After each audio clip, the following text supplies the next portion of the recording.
నమస్కారం. అదృష్టం కార్యక్రమానికి స్వాగతం. కాలభైరవ జయంతి రోజున పూజ చేయటం వల్ల మంచి జరుగుతుందా? శని రాహుల కలయిక మంచిదా? దాని గురించి వివరించేందుకు మరియు జాతక సమస్యలకు పరిహారాలు తెలియచేయడానికి మనతో పాటు ఉన్నారు ప్రముఖ ఆధ్యాత్మికవేత్త జ్యోతిష్యులు నాగరాజు సుధపల్లి గారు. మరి గురువు గారిని అడిగి మరిన్ని విషయాలు మనం తెలుసుకుందాం. నమస్కారం గురువు గారు. నమస్తే. ఇవాళ కాలభైరవ జయంతి అంటే మరి ఈ రోజున పూజ చేయటం వల్ల మంచి జరుగుతుందా? అంటే ఏ విధంగా పూజ చేయాలి? అందరికీ గురుభ్యో నమః. అందరికీ నమస్కారం అండి. ఇక్కడ మన వాళ్ళంతా అష్టమి మంచిది కాదు, నవమి రోజు ప్రయాణం చేయకూడదు, ఇలాంటివి చాలా విషయాలు చెప్తూ ఉంటారు. అవన్నీ ఇప్పుడు పట్టించుకోవట్లేదు అనుకోండి. అయినా కూడా ఇప్పుడు ఒక చిన్న ఉదాహరణ, కృష్ణుడు పుట్టింది అష్టమిలోనే పుట్టాడు, మరి భగవంతుడు అవ్వలేదా? ఇప్పుడు అలాగే కాలభైరవ జయంతి కూడా కాలాష్టమి అని అంటారు. అష్టమి రోజునే కాలభైరవ జయంతి. ఈ రోజున ఈ కాలాష్టమి రోజున పితృకార్యాలన్నీ చేస్తూ ఉంటారు. మరి పితృకార్యాలు శుభప్రదమైనవి కాదా? అవి చేస్తేనే మనకు సకల శుభాలు జరుగుతాయి అనుకున్నప్పుడు అది శుభప్రదమైనదే కదా. కాకపోతే అష్టమి అంటే కష్టాలు తొలుగుతాయి అంటారు, కానీ కష్టాలు వస్తాయని కాదు అర్థం. అందుకనే చెప్తున్నాను, కాలభైరవం అంటే టైం అనేటువంటిది. కాల అంటే టైం, అలాగే కాల అంటే నల్లనేది, నలుపులో నుంచి చీకటిలో అంటే చీకటిలో నుంచి వెలుతురు పుడుతుంది అని అక్కడ అద్భుతంగా చెప్పబడింది. కాబట్టి మన చీకట్లను తొలగించుకోవాలి అంటే దాని తత్వం తెలిసి పూజ చేసుకోవాలి, అంతే తప్ప ఏదో గుంపులో గోయిందా, ఒక గొర్రె దూకింది కాబట్టి అన్ని గొర్రెలు దూకినట్టుగా దూకితే కుదరదు. ఎందుకంటే ప్రతిదీ కూడా జ్ఞానంతో ఆలోచిస్తే మన పూర్వీకులు చెప్పిన దాని వెనకాల అద్భుతమైనటువంటి జ్ఞానం ఉంటుంది తప్ప అజ్ఞానం ఏ మాత్రం ఉండదు.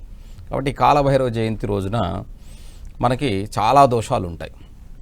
చాలామందికి ఈ యొక్క పితృదోషాలు ఉంటూ ఉంటాయి. అంటే తెలుసో తెలియకో మన వాళ్ళు పితృ కార్యక్రమాలు చేయరు కొంతమంది, అవి చేసి తీరాలని చెప్తుంటారు చాలామంది కూడా. కాబట్టి అటువంటి కార్యక్రమాలు ఈ రోజున చేసుకోవటం ద్వారా తెలుసో తెలియకో మనం చేసినటువంటి దోషాలు ఏవైతే ఉన్నాయో వాటి నుంచి బయటపడి మనకి మంచి మార్గం కనపడుతుందని మన వాళ్ళ యొక్క నమ్మకం. అలాగే గురుగారు, మొదటి కాలర్ ఉన్నారు హైదరాబాద్ నుంచి లలిత గారు. హలో. హలో, నమస్కారం అండి. నమస్తే అండి, చెప్పండి. నా గురించి తెలుసుకుందామని. ఓకే అండి. డేట్ ఆఫ్ బర్త్ 12/10/1982 అండి. ఉదయం ఎర్లీ మార్నింగ్ 12:30. ఓకే. ఏ ఊర్లో పుట్టారు? కొమరవెల్లి అండి. కొమరవెల్లి, మహబూబ్నగర్ జిల్లా. ఓకే. ఏం తెలుసుకోవాలండి? అదే ఫ్యూచర్ ఎట్లుంటది. మా ఆయన నేను పెళ్ళైనప్పటి నుండి ఆర్మీలో వర్క్ చేస్తాడు, దూరంగానే ఉంటున్నాం. ఇప్పుడు దగ్గర ఉంటాడు. ఇప్పుడు మీరు ఎక్కడ ఉంటారు తల్లి? నేను ఇప్పుడు హైదరాబాద్లో అండి. మీ లగ్నం వచ్చేసమ్మా, ఇక్కడ లగ్నం వచ్చేసి కర్కాటక లగ్నం, రాశి కర్కాటక రాశి, ఆశ్లేష నక్షత్రం 1వ పాదం. లగ్నాధిపతి లగ్నంలో ఉండటం గొప్ప యోగం. అలాగే పరాక్రమాధిపతి అయిన బుధుడు తన స్వస్థానంలో శుక్రునితో రవితో ఉండటం 3వ ఇంట్లో, 4వ ఇంట్లో శని ఉచ్చస్థితిలో గురువుతో శాస మహాపురుష యోగంలో, పంచమంలో కుజుడు తన స్వస్థానంలో, 6వ ఇంట్లో కేతు, 12వ ఇంట్లో రాహు, సంపూర్ణ కాలసర్పదోషం ఉన్న 3 గ్రహాలు ఇక్కడ స్వస్థానాల్లో ఉండటం అది మీకు అద్భుతమైనటువంటి యోగాన్ని కలగజేస్తుంది. అందులో 2 గ్రహాలు, బుధుడు కూడా స్వస్థానంలో అది ఉచ్చలో ఉన్నాడనమాట. రాహుకేతులు మూల త్రికోణం, జాతకం బాగానే ఉంది, అందులో ఎటువంటి సందేహం లేదు. కాకపోతే సప్తమాధిపతి అయినటువంటి శని గురువుతో కూడా 6వ స్థానాధిపతితో చేరి 4వ ఇంట్లో ఉన్నందువల్ల ఆయనకు ఉద్యోగంతో పాటు మీరే చెప్పారు దూరంగా ఉన్నాడు. అందుకే చెప్తూ ఉంటాను చాలామందికి ఈ యొక్క కాంబినేషన్స్ ఉండటం వల్ల. ఇప్పుడు చూడండి, మీకు సప్తమ అష్టమాధిపతి 4వ ఇంట్లో ఉండి 6, 9వ ఇంటికి అధిపతి అయిన గురువుతో కలిసి ఉన్నాడు. ఇక్కడ శత్రురాశిలో గురువు ఉండటం, అక్కడ శనితో కలిసి ఉండటం ఇక్కడ మీ దూరానికి గల కారణం. అయితే ఇది జాతకరీత్యా ఇంకా సమయం పడుతుంది. ఆయన ఆర్మీ నుంచి వచ్చేదాకా కదా, అంతే తప్పదు. ఇది అంతవరకు మీరు ఉండవలసిందే. ఇప్పుడు రవి మహాదశ జరుగుతుంది. ఈ రవిదశ కూడా మీకు అనుకూలమైనటువంటిదే, ఎటువంటి ఇదేం లేదు. 2030 వరకు ఉన్నటువంటి రవిదశ మీకు ధనాన్ని, కుటుంబానికి సంబంధించి అన్ని విధాల మీకు యోగకారకమైనటువంటిదే. కాబట్టి సర్పదోషం ఉంది. సర్పదోషానికి ఇంట్లో నిమ్మకాయ దీపాన్ని అంటే ఇంట్లో పెట్టచ్చా అని చాలామంది అడుగుతూ ఉంటారు. గుళ్ళోనే పెట్టాలని రూల్ ఏం లేదండి. నిమ్మకాయలో సిట్రస్ అనేటువంటి ఇది ఉంటుంది. ఆ సిట్రస్ నెయ్యితో కలిసి వెలగటం వల్ల ఇంట్లో ఉన్నటువంటి సూక్ష్మ క్రిములు చచ్చిపోతాయి, ఇంట్లో ఆరోగ్యకరంగా ఉంటాం. అందులో కూడా నిమ్మకాయ దీపం ఇంట్లో వెలగటం వల్ల ఆ వాసన అంటే మంచి సువాసన వల్ల మానసిక ప్రశాంతత నెలకొంటుంది. ఇది అబద్ధం ఏం లేదు.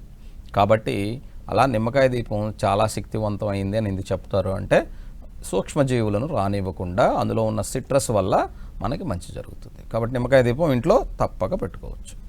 అలాగే శ్రీకాళహస్తి నుంచి శాంభవి గారు ఉన్నారు. హలో. నమస్తే గురువు గారు. నమస్తే అమ్మా, చెప్పండి. నా పేరు శాంభవి. చెప్పండి. నేను మ్యారేజ్ గురించి అలాగే హెల్త్ ఎలా ఉంటుంది దాన్ని తెలుసుకోవాలనుకుంటున్నాను గురుగారు. చెప్పండి. డేట్ ఆఫ్ బర్త్ చెప్పండి. 4/4/2000. 4/4 అమ్మా. 4/4/2000. 1:30 AM. 1:30 AM. AM. తిరుపతి. 4/4/2000 సంవత్సరం అంతేనా? అవును సార్, అవును. మీరు అడుగుతుంది ఆరోగ్యము, వివాహం కోసము. అలానే కొంచెం కెరీర్ కూడా ఎలా ఉంటుంది. ఇక్కడ జన్మ లగ్నం వచ్చేసి మకర లగ్నం, రాశి వచ్చేసి మీది మీన రాశి, నక్షత్రం ఇక్కడ జన్మజాతకంలో ఉత్తరాభాద్ర నక్షత్రం 2వ పాదం. జన్మజాతక రీత్యా లగ్నకేతు, 2వ ఇంట్లో బుధుడు, అలాగే 3వ ఇంట్లో రవిచంద్ర శుక్రుల యొక్క కలయిక, అలాగే 4వ ఇంట్లో కుజుడు తన స్వస్థానంలో గురువుతో శనితో, అలాగే సప్తమంలో రాహు. ఇక్కడ రుచమహాపురుష యోగం ఉన్నది విద్యలో, దానివల్ల విద్య బాగానే సాగుతుంది. కానీ కుజుడు తన స్వస్థానంలో శనితో, నీచంలో ఉన్నటువంటి శనితో కలిసి ఉన్నందువల్ల అది దోషంగా కూడా ఉంటుంది. గురుమంగళ యోగంతో పాటు దోషంగా కూడా ఉంటుంది అనమాట. ఇక్కడ కుజుడు సప్తమ స్థానంలో ఉన్నటువంటి రాహుని చూస్తూ ఉన్నాడు. దీనివలన ఇబ్బంది కలుగుతుంది. అలాగే 6వ ఇంటికి అధిపతి, అలాగే భాగ్యాధిపతి ధనస్థానంలో ఉన్నందువల్ల ధనం మీ స్వశక్తితో మీరు ఏర్పరచుకున్నప్పటికీ 6వ స్థానాధిపతి అయి 2వ ఇంట్లో ఉన్నందువల్ల ఆరోగ్యం వలన ధనం కూడా ఖర్చు అవుతుంది. ఇప్పుడు బుధ మహాదశలో శని జరుగుతుంది కాబట్టి 2028 జూలై నాటి వరకు ఇది ఇబ్బంది కలుగుతూ ఉంది. కానీ కాంబినేషన్ ఈ దశాంతర దశలు అనుకూలమైనటువంటి అయినప్పటికీ కూడా గోచార రీత్యా రేపు మే తర్వాత నుంచి మీకు వివాహానికి అనుకూలమైనది. అయితే ఈ సర్పదోషం ఉన్నది. సర్పదోషానికి మీరున్న కాళహస్తిలోనే పూజలు చేస్తూ ఉంటారు. మీరు అది నమ్మకం ఉంటే చేసుకోండి. నేను ఇంకా చెప్తాను, మీకు ఏడాం అనే ఒక ఊరు దగ్గరలో ఉంటుంది. దక్షిణ కాళీ అమ్మవారి గుడి ఉంటుంది అక్కడ. ఆ గుడికి కూడా అప్పుడప్పుడు వెళ్ళొస్తూ ఉండండి, దానివల్ల మీకు మేలు జరుగుతుంది. కెరీర్కి అధిపతి అయిన శుక్రుడు బాగానే ఉన్నాడమ్మా, కొంచెం ప్రయత్నం చేయండి. అలాగే శ్రీకాకుళం నుంచి సోమేశ్వరరావు గారు ఉన్నారు. హలో. హలో, నమస్తే అండి. అదే మేడం, అది ఒకసారి సిమ్ నడుస్తున్నట్టుంది, ఒకసారి చూస్తారు ఏం చేయాలని. అలాగేనండి, మీ డేట్ ఆఫ్ బర్త్ ఇవ్వండి. 21/07/1981. ఓకే. కుంభరాశి. టైం అండి? టైము సాయంత్రం 4 మేడం. 4/4. ఏ ఊర్లో పుట్టారు? 4 శ్రీకాకుళం మేడం, శ్రీకాకుళం డిస్ట్రిక్ట్ లో. ఓకే. ఏం తెలుసుకోవాలండి? అదే సినీ నడుస్తున్నట్టుంది మేడం కొద్దిగా. ఈయన జన్మ లగ్నం వచ్చేసి వృశ్చిక లగ్నం, రాశి వచ్చేసి కుంభరాశి, నక్షత్రం పూర్వాభద్ర నక్షత్రం 2వ పాదం.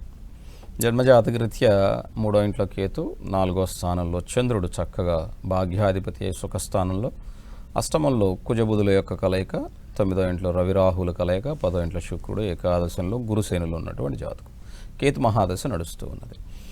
7.5 సంవత్సరం శనిలో కూడా కుటుంబ స్థానంలో ఉన్నటువంటి శని జరుగుతూ ఉన్నది, కుజదోషం ఉన్నది. కాబట్టి ఈ రెండిటికి ఇబ్బంది అనేటువంటి ఉంది. కాబట్టి ఈ రోజున మీకు దగ్గరలో ఎక్కడైనా కాలభైరవుడి గుడి కానీ ఉంటే, లేదా శివాలయం కానీ ఉంటే, ప్రదోషకాల సమయంలో అంటే సాయంత్రం 4:30, 6 లేదా 8:30 దాకా ఆ దీపాలు పెట్టే సమయంలో ఏదైతే ఉందో వెళ్ళి మీకు నమ్మకం ఉంటే స్వామివారికి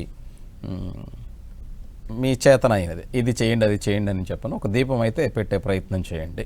ఇక్కడ కేతు మహాదశ జరుగుతుంది కాబట్టి కేతు ఇక్కడ జన్మజాతకంలో పరాక్రమంలో, అందులో కూడా మకర రాశిలో ఉత్తరాషాఢ నక్షత్రం రవి యొక్క నక్షత్రంలో ఉండటం ఇది కొంచెం ఇబ్బందికరమైనటువంటిది. అలాగే రవిరాహుల యొక్క కలయిక కూడా ఇక్కడ 9వ ఇంట్లో ఉండటం, రవి జన్మజాతకంలో అక్కడ శని నక్షత్రంలో, రాహు కూడా శని నక్షత్రంలో కలిసి ఉన్నారు. కాబట్టి ఈరోజు తప్పకుండా అది మీకు ఉపయోగకరంగా ఉంటుంది, వెళ్ళి చేయండి. దానివల్ల శని అంటే అందరూ కూడా మీ అందరికీ నేను చెప్పాల్సింది ఏంటంటే, పెద్దలు చెప్పిన దాన్ని నేను వ్యతిరేకించట్లేదు, కానీ నిజ జీవితంలో కాలగమనంలో చాలా మార్పులు సంభవిస్తూ ఉంటాయి. అయితే కాలాన్ని బట్టి ధర్మం మారుతూ ఉంటుంది, అలాగే కాలాన్ని బట్టి మనం కూడా మారుతూ ఉంటాం. కాబట్టి ఇక్కడ ఉన్నటువంటి దీనికి శని అంటే చాలామంది చెప్పిన అసలు అర్థాన్ని వదిలేసి మిగతా వాటికి భయపడటం నేర్చుకున్నారు అందరూ కూడా. శని అంటే కర్మరా నాయన, అంటే మీరు చేసే పని చేసేదానికి భయపడతారేంటి? ఎంత పనైనా చేసి తీరాల్సిందే, అది అవ్వదు. లేదంటే అది అలా పోస్ట్పోన్ చేసుకుని నీకు ఒక పని ఇస్తే ఆ పని చేయకపోతే అది అలా అక్కడే ఉంటుంది. మిగతా వాడి పని చేసుకుంటూ పోతే వాడి పని అయిపోతుంది. వాడు బ్రహ్మాండంగా ఉన్నాడు, నేను మాత్రం నా పని ఇక్కడే ఉంది, ఇంత మోపిడి అంత బరువు అయిపోయింది, బాధ్యత ఏదైనా చేసి తీరాల్సిందే. కాబట్టి కర్మ అనేటువంటి శని కర్మకారకుడు, కాబట్టి అది చేసి తీరాల్సిందే. అది చేస్తేనే మనకి ఫలితం అనేది ఉంటుంది, లేకపోతే అది నీకు గుదిబండలా తయారవుతుంది. అది నీకు శని దోషం అంటే 7.5 సంవత్సరం శని అయిపోయినా కూడా ఆ పని నువ్వు చేసి తీరాల్సిందే, కంటిన్యూ అవుతూనే ఉంటుంది, అదేం ఆగదు. కాబట్టి ఇది గుర్తుపెట్టుకోవాల్సింది ఏంటంటే అందరూ కూడా శని ఉంది అని భయపడేదానికన్నా ఈ శనిలో మనం కష్టపడితే మంచి ఫలితం వస్తుందని అనుకుంటే ఖచ్చితంగా బాగుంటారు. అలాగే విజయవాడ నుంచి ఉమా గారు ఉన్నారు. హలో. హలో, నమస్తే అండి గురుగారు. నమస్తే అమ్మా, చెప్పండి. ఇది మా అల్లుడు గారిదండి. చెప్పండి. 27/12/1992 అండి. ఓకే. ఎర్లీ మార్నింగ్ 12:30కి. దీనికి కెరియర్ ఎలా ఉంటుంది, ఈ గురుమార్గదర్శ ఎలా ఉంటుంది, తర్వాత తను గవర్నమెంట్ ఉద్యోగం ఏమన్నా ఉందా, తను డబ్బులు కట్టి ఉద్యోగంలో జాయిన్ అవుదాం అనుకుంటున్నాడండి, అట్లా వర్కౌట్ అవుతుందా, అసలు ఎలా ఉంటుంది తనకి ఫ్యూచర్ అనేది. మీరు ఇప్పుడు లైవ్లో అడుగుతున్నారు డబ్బులు కట్టి మరి అంటే లంచం ఇచ్చి అని. మరి లంచం ఇవ్వటం నేరమే, లంచం తీసుకోవటం నేరమే. ఓకే, కాబట్టి లంచం ఇచ్చేవాడు తీసుకునేవాడు కన్నా ఇచ్చేవాడిది కూడా పెద్ద తప్పే. అర్థమైందా? ప్రోత్సహిస్తున్నాడు వాడు అని. కాబట్టి నీ స్వార్థం కోసం అది కూడా తప్పే. అలాంటివన్నీ ఇక్కడ చెప్పకండి దయచేసి ప్లీజ్.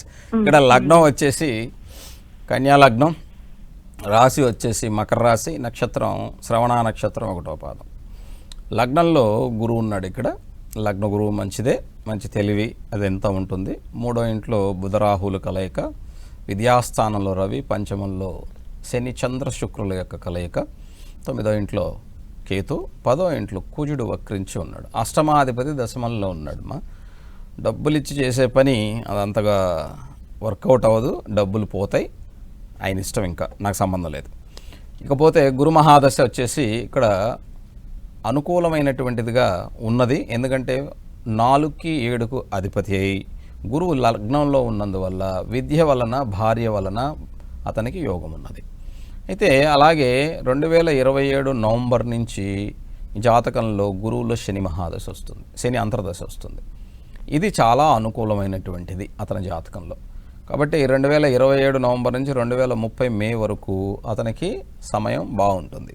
కాబట్టి ఎదిగే ప్రయత్నం చేయమని చెప్పండి, లేదా ఎగ్జామ్స్ రాసుకొని దాంట్లో ఆయనకు అవకాశం ఉంటే ముందుకు వెళ్ళమనండి. కానీ ఏదో ఇచ్చి తాయిలం ముందుకు వెళ్ళాలనుకుంటే అది మనకి కష్టమే తప్ప దానివల్ల ప్రయోజనం ఉండదమ్మా.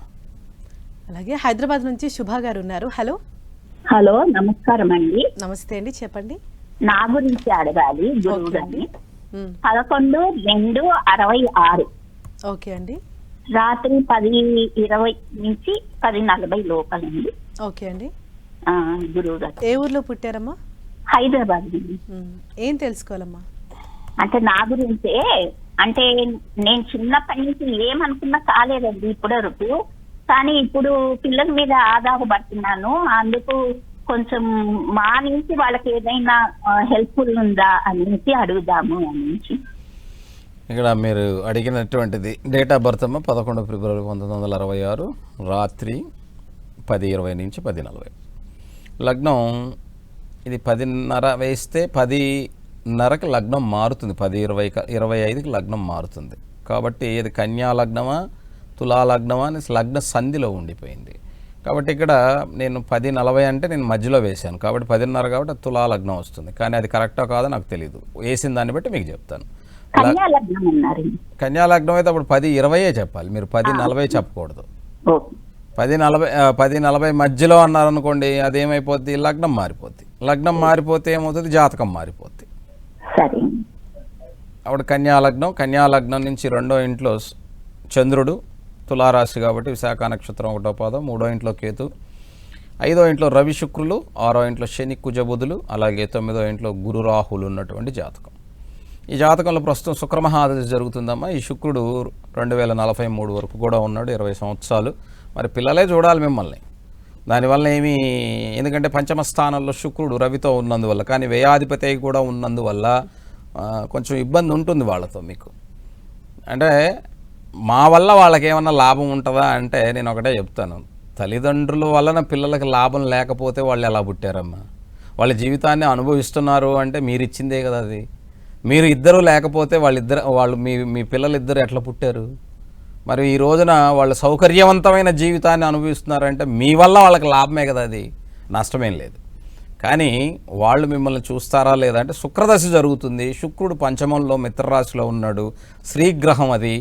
ఆ శ్రీగ్రహం వల్ల మీకు అనుకూలత అనేది ఉంటుంది. అమ్మవారి ఆరాధన చేసుకోండి, వాళ్ళకి సద్బుద్ధిని ప్రసాదించి మిమ్మల్ని జాగ్రత్తగా చూసుకోవాలని భగవంతుని వేడుకుంటున్నాను, అంతే.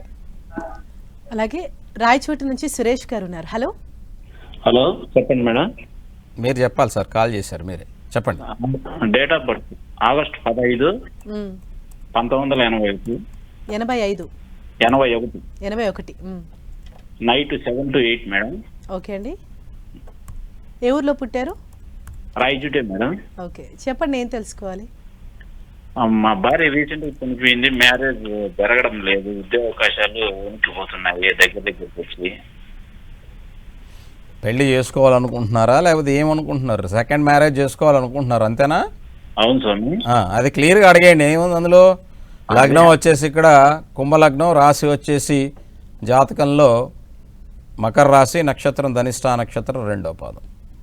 సప్తమంలో బుధుడు ఉన్నాడు, అష్టమాధిపతి సప్తమంలో ఉన్నాడు, ఇది మంచిది కాదు. ఇప్పుడు మళ్ళా మీరు పెళ్లి చేసుకున్నా అది నిలవజాలదు, ప్రశాంతంగా ఉండే ప్రయత్నం చేయండి. లగ్నం నుంచి సప్తమంలో సప్తమాధిపతి 6లో, అష్టమాధిపతి సప్తమంలో.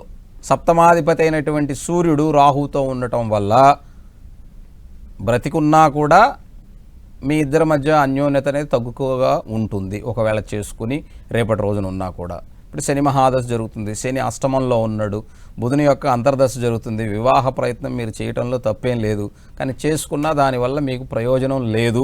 కానీ నేను చేసుకుంటాను సార్ అంటే మీ ఇష్టం, అది దానికి నాకే సంబంధం లేదు. ఇందులో ఉన్నది మాత్రమే మీకు నేను చెప్పాలి. జనవరి 12 లోపుగా మీకు అవకాశం దొరికితే చేసుకోండి. ఆ తర్వాత మీరు ఏమంటారు, ఆ మురికి గుంతను మీరే ఈదుకోండి. శుభ్రంగా ఇప్పుడు ప్రశాంతంగా మంచినీళ్ళలో ఉన్నారు, కానీ ఆ మంచినీళ్ళలోంచి నేను గుంతలో పడతానంటే మురికి గుంతలో పడండి, ఎవరొద్దన్నారు? హ్యాపీగా ఉండండి. ఇక్కడ జాతకంలో అష్టమాధిపతి సప్తమంలో ఉండరాదు, సప్తమాధిపతి 6లో ఉండరాదు, అవి రెండూ ఉన్నాయి మీ జాతకంలో. దానివలన మీకు ఇబ్బంది అనేది కలుగుతుంది. ఒకవేళ మీరు పెళ్లి చేసుకున్నా కూడా అది అంత గొప్పగా ఉండేదానికి అవకాశం లేదు సార్. మీకు ఉన్నటువంటి కెరీర్ మీద ఫోకస్ చేసుకోండి, మిగతా మీ జీవితాన్ని మీరు ఆనందమయంగా చేసుకోవడానికి మార్గాలు వెతుక్కోండి. కానీ వివాహ స్థానం మీ దాంట్లో బాగలేదండి. అలాగే కాకినాడ నుంచి సుధా గారు ఉన్నారు. హలో హలో హలో, నమస్తే అండి, చెప్పండి. గురుగారితో మాట్లాడాలండి. చెప్పండి, ఆమెకి డేట్ ఆఫ్ బర్త్ చెప్తే అదే మాట్లాడాలి. చెప్పండి.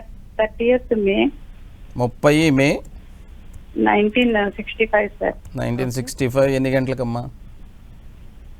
4:25 అండి. ఎప్పుడు, తెల్లవారుజామున మధ్యాహ్నమా? సాయంకాలం అండి, సాయంకాలం సార్. ఏ ఊర్లో పుట్టారు మీరు? ఏ ఊరు అంటే పాలకొల్లు సార్. చెప్పండి, ఏం తెలుసుకోవాలనుకుంటున్నారు? అంటే నా లైఫ్ 10 సంవత్సరాల క్రితం మీతో మాట్లాడాను సార్, నాకు ఇప్పుడు మాట్లాడుతున్నాను సార్ నేను. ఓకే అమ్మా, యోగిలో అంటే నాకు నా లైఫ్ చాలా కష్టాలు పడుతున్నానండి.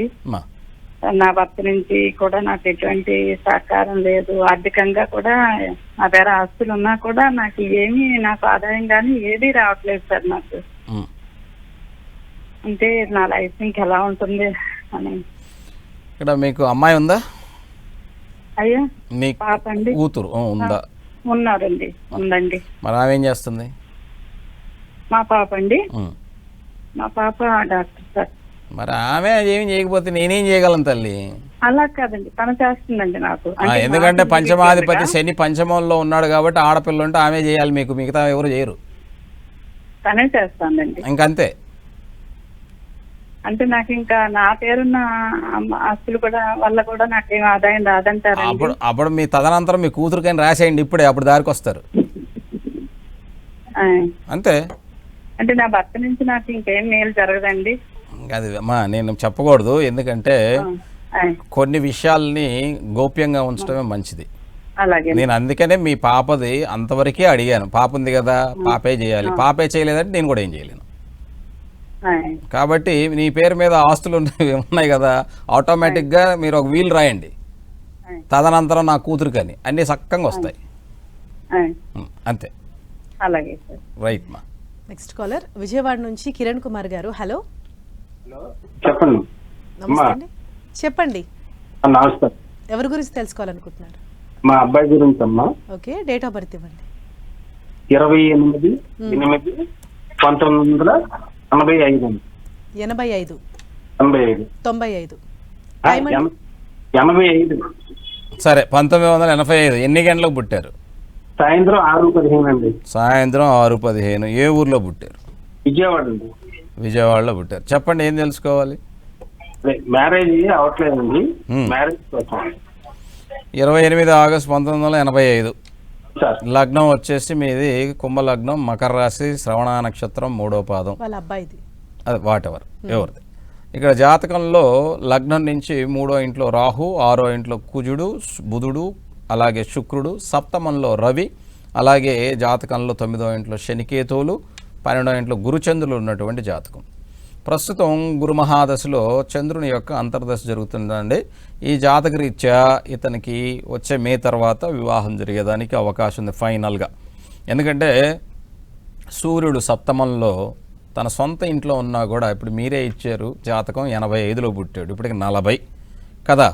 మరి సూర్యుడు స్వస్థానాధిపతి సప్తమంలో ఉన్నప్పుడు యోగాన్ని ఇవ్వాలి కదా. కానీ శాస్త్రరీత్యా సప్తమంలో సూర్యుడు ఎక్కడున్నా దోషాన్ని ఇస్తాడు, సప్తమంలో శుక్రుడు ఉన్నా దోషాన్ని ఇస్తాడు, సప్తమంలో శని తన స్వస్థానాల్లో ఉంటే తప్ప, లేదా ఉచ్చస్థానంలో ఉంటే తప్ప దోషాన్ని ఇస్తాడు. అలాగే సప్తమంలో రాహు దోషాన్ని ఇస్తాడు, పెళ్ళి అయినా కూడా అందులో కూడా ఇబ్బందులు ఉంటాయి. కాబట్టి ఇక్కడ రవి స్వస్థానంలో ఉన్నాడు కాబట్టి మకా నక్షత్రంలో ఉన్నాడు, దానివల్ల ఆలస్యమైంది. కానీ మే తర్వాత యోగం ఉంది, ఈలోపు ప్రయత్నం చేసుకోండి, అది అనుకూలంగా ఉంటుంది. అలాగే రాజమండ్రి నుంచి జగదీశ్వరి గారు ఉన్నారు. హలో, హలో నమస్తే అండి, చెప్పండి. మా బావగారికి ఇంకా మ్యారేజ్ కాలేదండి. ఆయన డేట్ ఆఫ్ బర్త్ ఇస్తారా? 1984 అండి. డేట్ ఫస్ట్ డేట్ మా 9వ తారీఖు 11వ నెల అండి. 9వ తారీఖు 11వ నెల 1984. 4 కాదండి, 9. 89. ఓకే. టైం అండి? రాత్రి 7:30 అండి. ఏ ఊరు? రాజమండ్రి అండి. వివాహం గురించి. ఈ అబ్బాయి జన్మ లగ్నం అమ్మా మీ బావగారిది వృషభ లగ్నం, రాశి మీన రాశి, నక్షత్రం పూర్వాభాద్ర నక్షత్రం, 4వ పాదం. ఇక్కడ చూడండి, ఇందాక మేము చెప్తూనే ఉంటాను, సప్తమాధిపతి 6, 8, 12లో ఉంటే అది దోషం. సప్తమాధిపతి సప్తమ స్థానంలో ఉన్న సూర్యుడు, శుక్రుడు లాంటి వాళ్ళు ఉంటే దోషం. ఇక్కడ సప్తమాధిపతి అయినటువంటి కుజుడు 6లో ఉన్నాడు, ఆలస్యం. లేదా ఒకవేళ ముందే జరిగి ఉంటే భార్య అనారోగ్యంతో ఇబ్బంది పడుతూ ఉండేది. కాబట్టి ఇక్కడ జాతకంలో బుధ మహాదశలో శని జరుగుతూ ఉన్నది. ఇది 2027 జూలై వరకు కూడా ఉంది. ఈ బుధుడు 6వ ఇంట్లో ఉన్నాడు పంచమాధిపతి అయి, అందుకే ఆలస్యమైంది. ఓకే. ఇక్కడ జాతకరీత్యా ఈయనకి పంచమ స్థితిలోకి గురువు, ఇప్పుడు గోచార రీత్యా గురువు పంచమంలో ఉన్నప్పటికీ కూడా ఆయన వక్రించి ఉన్నాడు కాబట్టి మరలా మిథున రాశిలో కనపడతాడు. తర్వాత నెక్స్ట్ ఇయర్ మే తర్వాత ఆయన కర్కాటక రాశి ప్రవేశం జరిగిన తర్వాత ఇక్కడ ఒక అవకాశం ఉంటుంది. లేదంటే ఇంకా ఆయన అలా వదిలేయటం మంచిది. అలాగే, ధన్యవాదాలు గురువుగారు. నమస్తే. ఇది వాళ్ళ అదృష్టం కార్యక్రమం. చూస్తూనే ఉండండి 10 టీవీ. నమస్తే.